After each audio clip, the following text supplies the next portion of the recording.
Alors ici, il va falloir donner le signe de chacune des expressions suivantes, hein, chacune des puissances qui sont proposées, mais sans utiliser la calculatrice et bien sûr sans faire le calcul.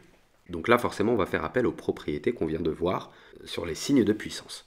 Alors ici, on voit que notre puissance, sa base, elle est négative. Bon, donc là, il va falloir se poser une question qui concerne l'exposant. Est-ce que l'exposant est pair ou bien est-ce qu'il est impair? Il est pair. Donc ça veut dire quoi? Ça veut dire que notre puissance, tout ce nombre-là, est positif, forcément.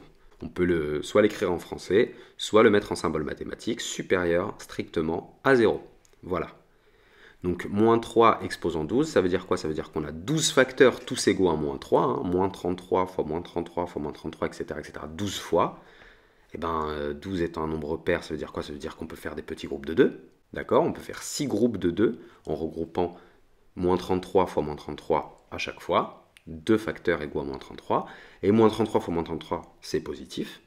Donc finalement, on a 6 produits de nombres positifs, ce qui donne finalement un résultat positif. Bon, il n'y a pas besoin de détailler complètement comme ça hein, et de réfléchir comme ça. Là, vraiment, le réflexe pour utiliser la propriété, c'est de regarder la base. Si jamais la base est positive, automatiquement notre puissance sera positive. Donc là, il n'y a aucun problème. Mais là, notre base est négative, donc on doit regarder l'exposant. S'il est pair, s'il est impair, et voilà. Moins 7 exposant 23. Moins 7 exposant 23. Alors, ici, on a 23 facteurs, tous égaux à moins 7. Notre base est négative. On regarde notre exposant, il est impair. Donc, tout de suite, on peut conclure que notre résultat, enfin, toute notre puissance sera négative. Voilà, on a 23 facteurs, on a un nombre impair de facteurs négatifs. Forcément, notre résultat est négatif. On passe à cet exemple-là. Alors ici, le réflexe, bien sûr, c'est de voir directement, regarder la parité de l'exposant. Bah ouais, mais si on regarde la parité de l'exposant, des fois on oublie hein, le signe de la base. Ici, la base étant positive, on ne se pose aucune question. La puissance est forcément positive. On peut multiplier 2,5 par lui-même autant de fois qu'on veut, que ce soit un nombre pair de fois ou un nombre impair de fois. Notre résultat sera toujours positif puisque c'est que des nombres positifs qu'on multiplie entre eux. Alors, moins 25 à la puissance 6. Ici, comme on a vu, hein, le rôle des parenthèses est très important. Ici, qu'est-ce qui est mis à la puissance 6? Est-ce que c'est moins 25 ou est-ce que c'est 25? Eh bien, c'est uniquement 25 ici, hein, d'accord? On va imaginer que l'exposant il est aveugle et qu'il ne voit pas devant lui, il ne voit pas le signe du nombre qui est devant. Il voit seulement le nombre qui est en dessous de lui.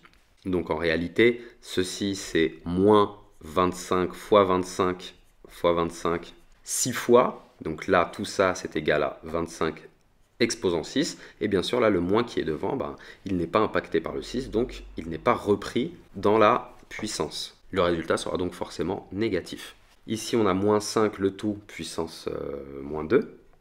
Donc qu'est-ce qu'on va faire? Eh bien on utilise la convention, c'est 1 sur notre base, mais à l'exposant ici qu'on passe à l'opposé, donc 2. Ceci, comment est-ce que c'est? Alors on va s'intéresser juste au signe du dénominateur ici, moins 5 le tout à la puissance 2, et bien notre base est négative mais notre exposant est pair, donc moins 5 le tout à la puissance 2 est positif, donc le tout est positif. On enchaîne ici avec cet exemple-là, alors maintenant là on commence à rentrer dans le technique là. Donc ici, le moins on va le laisser tranquille, le premier moins qu'on a ici. Voilà, on va s'intéresser seulement donc ce qui est élevé à la puissance moins 3, c'est-à-dire seulement le moins 5 ici. Donc moins 5 le tout à la puissance moins 3. Si vous voulez, là, on va carrément séparer par des crochets, voilà, ici, puisque cet exposant-là n'a pas d'impact sur le signe moins qu'on a devant. Donc on va remettre ici notre crochet, nos crochets, et on va s'intéresser ici à la puissance négative. Donc d'après la convention, c'est égal à 1 sur moins 5 à la puissance 3. Très bien. Maintenant, on va s'intéresser au signe du dénominateur ici. Ici, on a moins 5 le tout exposant 3, donc une base négative avec un exposant impair. Donc ceci, le dénominateur est négatif. Comme en haut, on a un nombre positif divisé par un nombre négatif, donc le tout ici est négatif. Et avec le moins devant, eh bien oui, le tout est positif. Voilà, je viens juste d'écrire ce qui a été dit, la succession d'arguments, parce que ça mérite quand même d'être noté. Là, c'est un billard à plusieurs bandes. Donc, on a cette chose-là qui est négative, et avec le moins devant, on précise qu'elle est positive. L'idée, c'était, si tu t'étais trompé sur le F, de mettre pause pour après essayer de te corriger toi-même sur le G. Alors ici, on a moins 4 tiers qui est élevé à la puissance 13, et puis devant, il y a un moins. Voilà. Moins 4 tiers est négatif. Élevé à une puissance impaire, d'exposant impair, eh bien, tout ceci est négatif. mais avec un moins devant, le résultat est positif. Donc voilà. Et ici, on n'a fait que dire ce qu'on vient de dire. On vient juste de rédiger ce qu'on vient de dire à l'oral. C'est ça de la rédaction en mathématiques. Il y en a beaucoup qui ont l'impression que c'est quelque chose de très lourd. Non, c'est juste poser sur papier ce qu'on a dit. On a dit que la base est négative, voilà. Or, l'exposant est impair.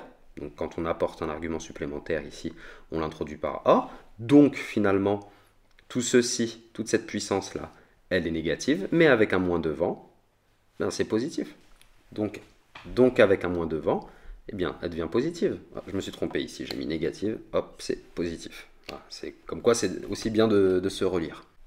Donc là, l'idée c'est que si tu avais fait une erreur quelque part, c'est d'appuyer sur pause et puis pour te recorriger, la relecture, la recorrection, tout cet exercice-là, c'est vraiment très important. Et puis ça nous apprend à ne pas refaire les mêmes erreurs plusieurs fois. C'est un petit peu une leçon de vie, les exercices en mathématiques. Donc là, on a moins 4 sur moins 3. Moins 4 divisé par moins 3, on sait que c'est quelque chose de positif. Ouais, effectivement, on a beau voir 2 moins, 2 signes moins, bah justement, c'est positif. Donc notre base est positive. On se fiche de savoir que notre exposant est pair ou impair. Pour en déduire le signe, on sait très bien que le résultat est positif. Voilà, j'espère que pour cette partie-là, ça a été. L'idée maintenant, ça va être de répondre au questionnaire et pour s'auto-évaluer, voir un petit peu, essayer de s'imprégner de la notion. Encore une fois, si on a fait des erreurs, bah, c'est extrêmement bien, c'est super. Ça veut dire qu'on a essayé et c'est pas une phrase pour vous consoler, c'est vraiment la condition la plus importante pour apprendre. Faire des erreurs. Et puis après, bien sûr, il faut les analyser, les retenir, les comprendre pour ne pas les refaire. Voilà, bon courage à vous pour vos entraînements.